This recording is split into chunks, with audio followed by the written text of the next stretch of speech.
Is Star Trek Strange New Worlds Season 3 about to mess around with canon again with the introduction of the character Trelane far too soon in history? And what does that mean for the Q? What does that mean for Star Trek Strange New Worlds as a whole? Is it the Prime Universe anymore? Or is this a completely different universe again? Welcome to the Tachyon Pulse podcast.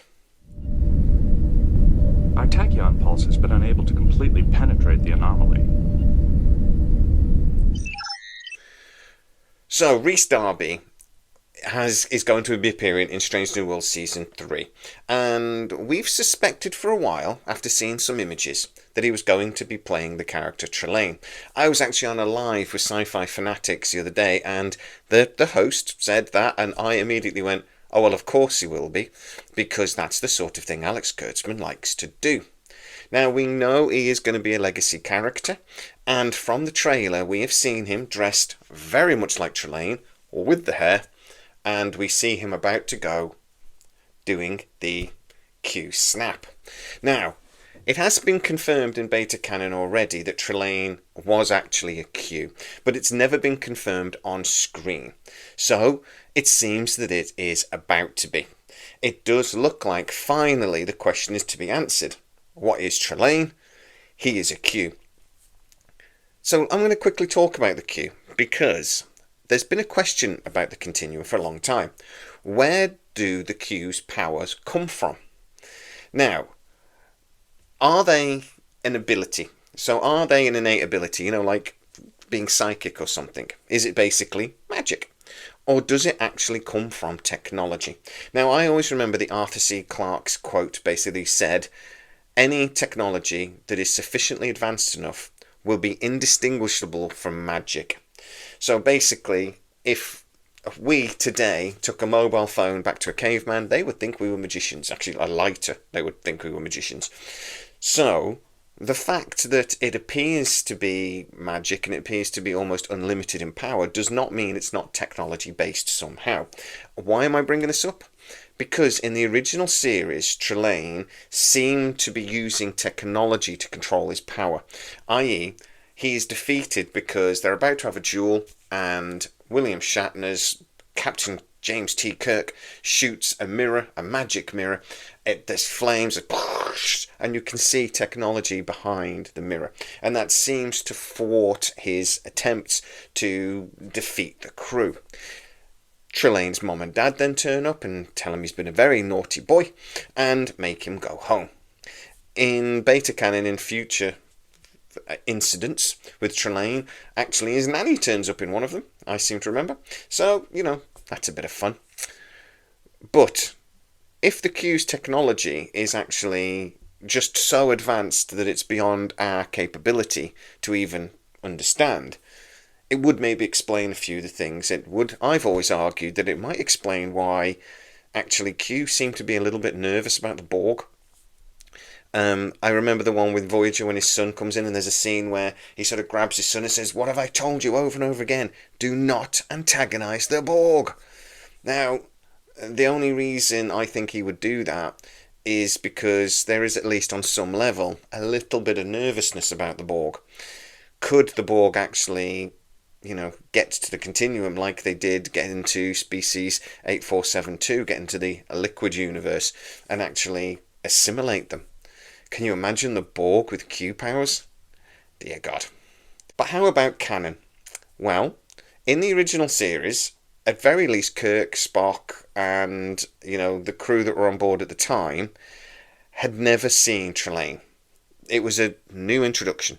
Now, obviously, those characters are aboard the Enterprise, Pike's Enterprise. But Pike and Number One won't have seen Trelane. So, if it was just Pike and Number One seeing Trelane, you could say that, okay, that's not necessarily breaking canon. As long as they try to explain why Pike and then Number One, or whoever meets him, then doesn't actually, tell anyone, which is a stretch. The other thing I suppose he could do, he could click his fingers and wipe their memories. But again, That would be a bit of a cop-out. For me, this is just another example of Kurtzman and Star Trek completely lacking imagination. They're bringing back a character that people would like to see, and don't get me wrong, it's interesting. But it just frustrates me that they're doing it again. And we have episodes with flashback episodes with Deep Space Nine, etc. When we had the Trouble with Tribbles episode or something like that, and it was done so cleverly, you just had to sort of like bow down to Rick Berman and the team that they were able to do that. I mean, to be honest, the Tribbles episode in particular is perfection. It is one of the best episodes of Star Trek ever. It is so cleverly done. It must have cost a fortune to do, but it was brilliant. On Strange New Worlds this time, I have to question it, and I am actually becoming increasingly concerned about the next season of Strange New Worlds. You and I guys have always said that, look, in the last season of Strange New Worlds, we had really 3 very quirky, sort of almost comedy episodes. We had the one where Spock became a human, we had the musical, and we had the brilliant, genius crossover episode with Lower Decks. To me, though, when you've only got 10 episodes of Star Trek, that's too much. It's too much silliness. It's too much fun. When you're doing a Star Trek sci-fi show and not a comedy series. It does seem that we're going to be kind of getting the same again. It does seem that we've got the the Vulcan episode again, where Pike, etc., turned into Vulcans. We've already seen the 4-minute clip of that. That again seems to be a little bit of a quirky episode, almost mirroring when Spock became a human. They're having the humans become Vulcans. It's almost mirroring that episode, and I'm sure it'll play out the similar way.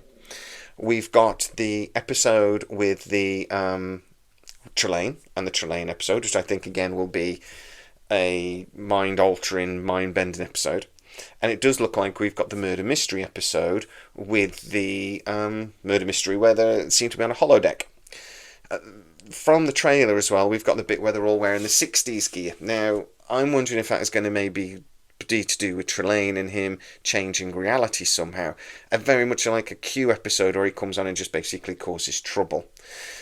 Or it's not, and there's 4 silly, quirky episodes in this series. And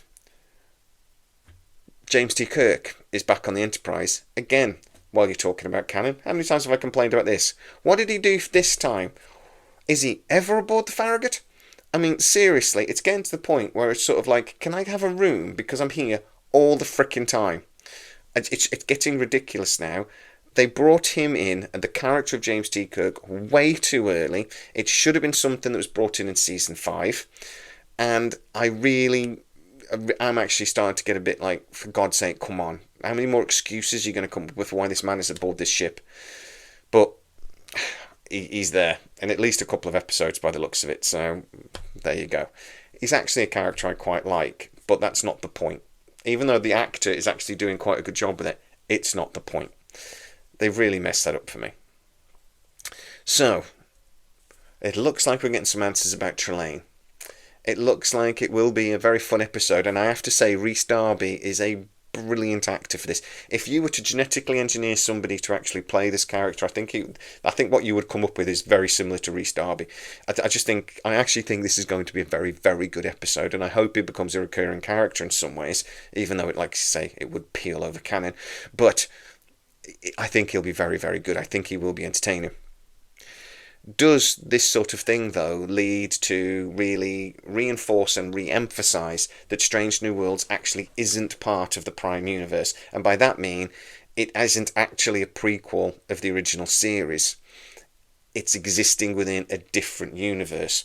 Kurtzman Trek, shit Trek, whatever you want to call it. That's not fair.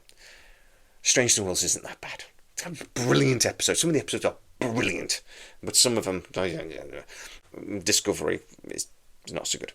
I actually think this does, again, just reinstate the argument that Strange New Worlds isn't actually part of the Prime Universe. It doesn't follow on to the original series, and in that case it means that we're not going to have to see Anson Mount Pike disabled at the end of this series, because it's not actually part of the Star Trek, Berman Star Trek, Braga Star Trek, etc.